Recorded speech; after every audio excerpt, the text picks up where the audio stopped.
भारत की राजनीति में एक कहावत चलने लगा था कि बहुजन समाज पार्टी सुप्रीमो मायावती जी तो कभी कभी ही चुनावी सभा को संबोधित करती है, लेकिन लोगों की यह धारणा इस बार गलत साबित हुई। बहुजन समाज पार्टी मध्य प्रदेश, राजस्थान और तेलंगाना में किंग मेकर की भूमिका में रहेगी।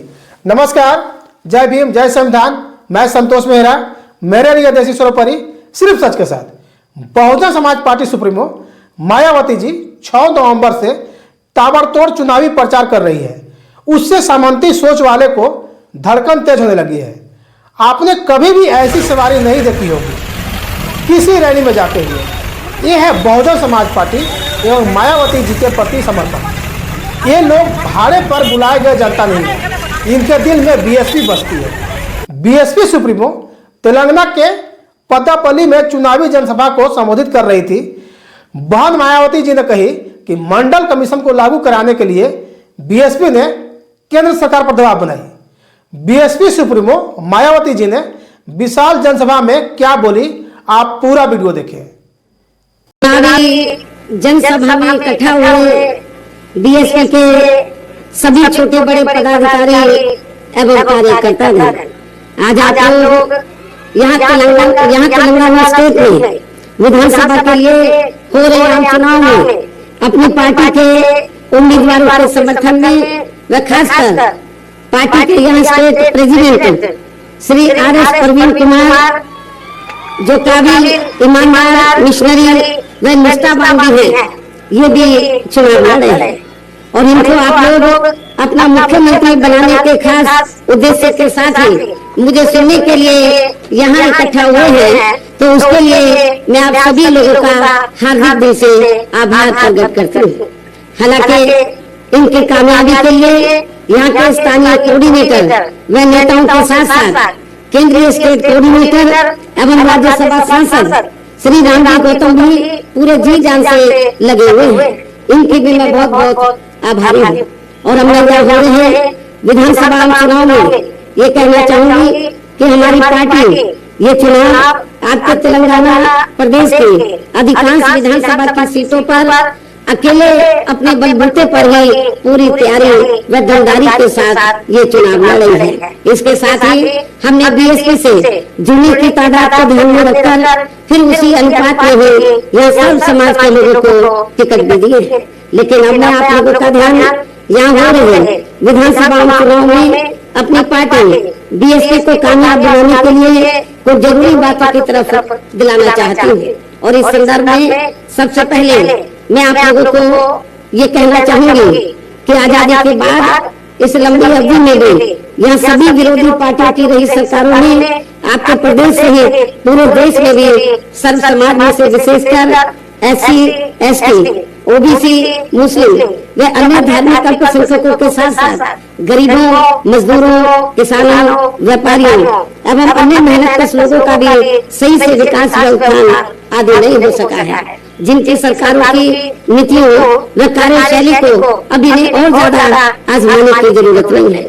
और इस मामले में खासकर मैं SC, ST या OBC वर्गों के लोगों को ये भी बताना जरूरी समझती हूँ कि इन्हें परम पूज्य बाबा साहब डॉक्टर भीमराव अम्बेडकर के कड़े संघर्ष एवं अथक प्रयासों से भारतीय संविधान के तहत मिले कानूनी अधिकारों में से खासकर सरकारी नौकरियों में जो आरक्षण की सुविधा मिली है, तो उसे भी यहाँ शुरू से ही इन वर्गों के प्रति हीन व जातिवादी मानसिकता रखने वाली सभी विरोधी पार्टियों की रही सरकारें प्रभावहीन बनाने में तथा इसे अब धीरे धीरे खत्म करने की भी पूरी कोशिश में लगी हुई है। यही मुख्य वजह है कि देश में आजादी के बाद व शुरू में केंद्र व अधिकांश राज्यों में भी काफी लंबे समय तक सत्ता में आसीन रही कांग्रेस पार्टी ने और अब पिछले कुछ वर्षों से केंद्र एवं काफी राज्यों में भी बीजेपी व अन्य विरोधी पार्टियों की भी रही सरकारों ने इनका ये आरक्षण का कोटा अभी तक भी पूरा नहीं किया है। पदोन्नति में आरक्षण को तो इन्होंने मान्य कोर्ट की आड़ में काफी हद तक खत्म कर दिया है। और इस मामले में लगभग यही खराब स्थिति हमें यहाँ पे तेलंगाना प्रदेश में भी देखने के लिए मिल रही है। इसके साथ ही अब इन वर्गों के लोगों को प्राइवेट सेक्टर में आरक्षण दिए जाने की व्यवस्था किए बिना ही केंद्र व राज्यों में भी ज्यादातर सरकारी कार्य यहाँ प्राइवेट सेक्टर के जरिए देश के अधिकांश बड़े बड़े पूंजीपतियों व धनाशासियों को ही दिए जा रहे हैं, जिसके कारण अब पूरे देश में इन वर्गों के लोगों को आरक्षण का बहुत कम ही लाभ मिल पा रहा है। और इससे अब पूरे देश में SC/ST के साथ साथ OBC वर्गों को भी काफी ज्यादा नुकसान हो रहा है। और यहाँ मैं आप लोगों को ये भी कहना चाहूंगी कि कांग्रेस के वरिष्ठ नेता तो इस समय चुनाव के दौरान SC/ST व OBC वर्गों का वोट लेने के लिए ये बड़े पैमाने पर प्रचार कर रहे हैं अपनी चुनावी जनसभाओं में कि जातीय जनगणना होनी चाहिए। लेकिन आप लोगों को ये मालूम होना चाहिए, जो जातीय जनगणना कराने की बात कर रहे हैं तो उनको अपने लोगों को ये मालूम होना चाहिए। और कांग्रेस के नेताओं को मैं बताना चाहती हूँ कि जो आज ये लोग जातीय जनगणना की बात कर रहे हैं, जब केंद्र में कांग्रेस पावर में थी, अंग्रेजों के जाने के बाद लंबे अरसे तक पावर में रही, तो अति पिछड़े वर्ग के लोगों ने SC/ST की तरह तो अपने लिए भी आरक्षण की मांग की कि केंद्र की सरकार को रिजर्वेशन उन्हें भी देना चाहिए। लेकिन कांग्रेस की सरकार ने उनकी मांग को स्वीकार नहीं किया। पहले कालेकर कमीशन बना, उसकी रिपोर्ट रद्दी की टोकरी में डाल दी, उसको उन्होंने लागू नहीं किया। फिर मंडल कमीशन की रिपोर्ट आई, उसको भी लागू नहीं किया। तो जो कांग्रेस पार्टी आज SC/ST OBC को के मामले में, खासकर OBC के मामले में जातीय जनगणना करा के उनको रिजर्वेशन देने की बात कर रही है कि उनको उनका हक मिलना चाहिए, तो जब मंडल कमीशन की रिपोर्ट आई तो उसको उन्होंने लागू नहीं किया। और मंडल कमीशन की रिपोर्ट को हमारी पार्टी बनी थी, तो पूरे देश में हमारी पार्टी ने इसको लागू कराने के लिए केंद्र की सरकार पर, कांग्रेस पर दबाव बनाने के लिए हमने काफी एजुकेशन किया। लेकिन कांग्रेस ने उसे स्वीकार नहीं किया, मंडल कमीशन की रिपोर्ट को माना नहीं। लेकिन हमारी पार्टी बनी थी और 1989 में हमारे कई मेंबर पार्लियामेंट पहली बार जीत कर आए।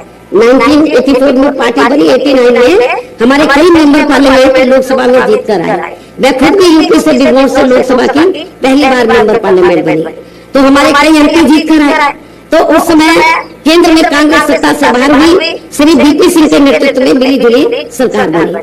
श्री VP सिंह ये चाहते थे कि BSP भी सरकार में शामिल हो, और VP सिंह जी ने ये कहा माननीय श्री कांशीराम जी से कि हम मायावती को जो भी मिनिस्ट्री बड़ी चाहे हम देने के लिए तैयार हैं, लेकिन सरकार में शामिल हो जाए। तो उस समय हमने श्री VP सिंह को ये कहा, वो प्रधानमंत्री थे, हमने उनको ये कहा कि हमें कोई बड़ा मंत्रालय आपका नहीं चाहिए, हमारी दो मांगे हैं। पहली मांग ये है कि मंडल कमीशन की रिपोर्ट को लागू करो, जो कांग्रेस ने लागू नहीं की है। और दूसरी मांग ये है कि हमारे लोग कांग्रेस से ये लंबे अरसे से मांग करते रहे कि जिन्होंने भारतीय संविधान बनाया तो बाबा साहब को भारत रत्न की उपाधि से सम्मानित किया जाना चाहिए। हमारी दो मांगे स्वीकार कर लो, हमें मिनिस्ट्री नहीं चाहिए, हम आपको समर्थन दे देंगे। श्री VP सिंह की सरकार ने हमारी इन दोनों मांगों को मान लिया। इसलिए अन्य पिछड़े वर्गों के लोगों को ये मालूम होना चाहिए कि इन्हें, यानी कि OBC वर्गों के लोगों को मंडल कमीशन की रिपोर्ट के तहत आरक्षण की ये सुविधा केंद्र में कांग्रेस पार्टी की रही सरकार में नहीं मिली है, बल्कि BSP के कड़े संघर्ष एवं कठिन प्रयासों से ही केंद्र में रही श्री VP सिंह की सरकार में इन्हें ये सुविधा मिली है, जिसका अब यहाँ जातिवादी विरोधी पार्टियों की सरकारें इन्हें पूरा लाभ नहीं दे पा रही हैं। इसके साथ ही श्री VP सिंह की सरकार में इन वर्गों के मसीहा परम पूज्य बाबा साहब डॉक्टर भीमराव अम्बेडकर को भी यह भारत रत्न की उपाधि से सम्मानित किया गया है, जिसके लिए वो हर प्रकार से पात्र भी थे, जो बहुत पहले ही इनको ये सम्मान मिल जाना चाहिए था, जिसके लिए विशेषकर कांग्रेस पार्टी प्रमुख तौर से जिम्मेवार एवं कसूरवार भी है। इससे इन वर्गों के प्रति इस पार्टी की हीन व जातिवादी मानसिकता साफ झलकती है, जिस कांग्रेस पार्टी ने फिर इनके कारवा को आगे बढ़ाने वाले वे हर मामले में समर्पित बाबा साहब डॉक्टर अम्बेडकर के कारवा को आगे बढ़ाने वाले वे हर मामले में समर्पित व्यक्तित्व माननीय श्री कांशीराम जी के देहांत होने पर उस समय केंद्र में रही इसी कांग्रेस पार्टी की सरकार के चलते इनके सम्मान में एक दिन का भी राष्ट्रीय शोक घोषित नहीं किया गया था।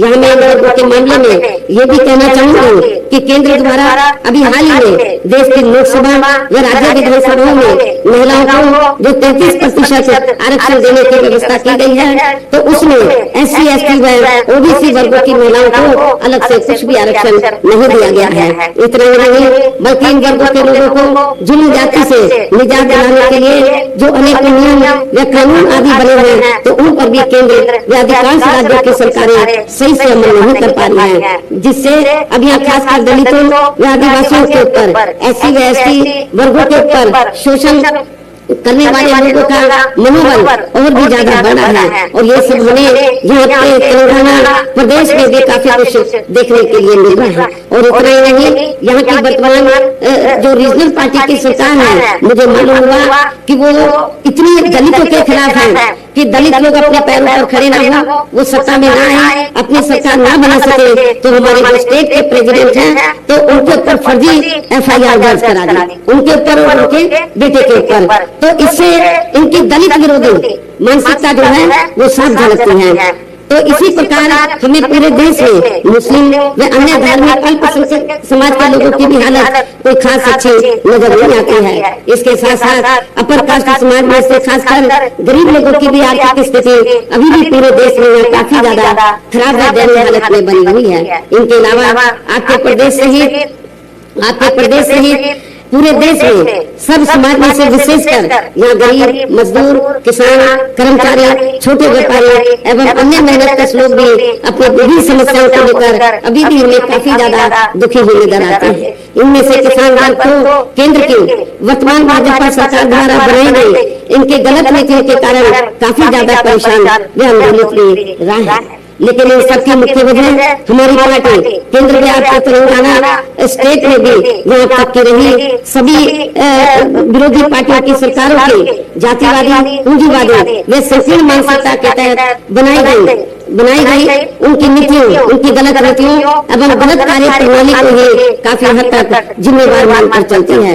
और इस मामले में खासकर इनकी गलत आर्थिक नीतियों की वजह से ही आए दिन या पूरे देश में गरीबी, बेरोजगारी व महंगाई आदि भी काफी ज्यादा बढ़ रही है, जिससे आपका अपना प्रदेश भी प्रभावित ये प्रदेश भी प्रभावित हो रहा है।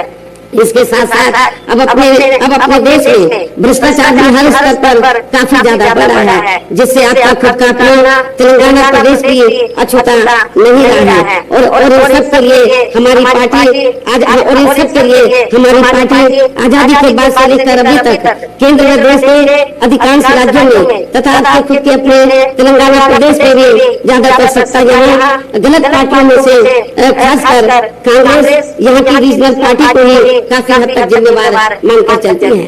क्योंकि जब ये तेलंगाना अलग से स्टेट नहीं था, आंध्रा का हिस्सा होता था, तो कांग्रेस पार्टी ये सत्ता में लंबे अरसे तक आसीन रही। तेलंगाना स्टेट बना तो यहाँ की रीजनल पार्टी सत्ता में आसीन रही। और जब ये अलग से स्टेट बन रहा था, तो आप लोगों को मैं ये बताना चाहती हूँ कि बहुजन समाज पार्टी ने पार्लियामेंट के अंदर और आपके यहाँ तेलंगाना क्षेत्र में भी तो इसका विरोध नहीं किया था, इसका समर्थन किया था। और जब ये विधेयक आया पार्लियामेंट में तो हमने उसके समर्थन में वोट दिया था। तो ये भी आप लोगों को मालूम होना चाहिए। जबकि पूरे देश में BSP ही अकेली एक ऐसी पार्टी है जो सर्व समाज के लोगों की सभी समस्याओं का समाधान करके उन्हें हर मामले में हर स्तर पर यहाँ खुशहाल बना सकती है। और इसी आधार पर चलकर ही आबादी के हिसाब से देश के सबसे बड़े प्रदेश अर्थात उत्तर प्रदेश में तो 4 बार हमारी पार्टी ने अपने नेतृत्व में वहाँ सरकार बनाई है। 4 बार वहाँ अपने नेतृत्व में सरकार बनाई है। और हमने अपनी सभी चारों सरकारों में अपनी पार्टी की विचारधारा एवं सिद्धांतों के तहत चलकर वैसे तो वहाँ सर्व समाज के हितों का पूरा ध्यान रखा है, लेकिन सभी मामलों में प्राथमिकता पहले हमने वहाँ सर्व समाज में से विशेषकर उन वीकर सेक्शन के लोगों को तथा गरीब एवं असहाय लोगों को ही दिया है, जिनके वहाँ मामले में या हर स्तर पर सभी विरोधी पार्टियों की रही सरकारों ने उनकी हीन, जातिवादी, संकीर्ण व पूंजीवादी सोच होने के कारण काफी ज्यादा उपेक्षा की गई है। इस वीडियो में आपको राय देना चाहते हैं तो कमेंट अवश्य करें। आप हमें फेसबुक, ट्विटर एवं इंस्टाग्राम पर भी फॉलो कर सकते हैं। डिस्क्रिप्शन बॉक्स में लिंक दिया हुआ है। वीडियो को लाइक, शेयर एवं सब्सक्राइब जरूर करें। साथ में बेल आइकन का बटन अवश्य दबाएं ताकि आगे भी मेरा वीडियो देख सके। नमस्कार, जय भीम। मैं संतोष बेहरा।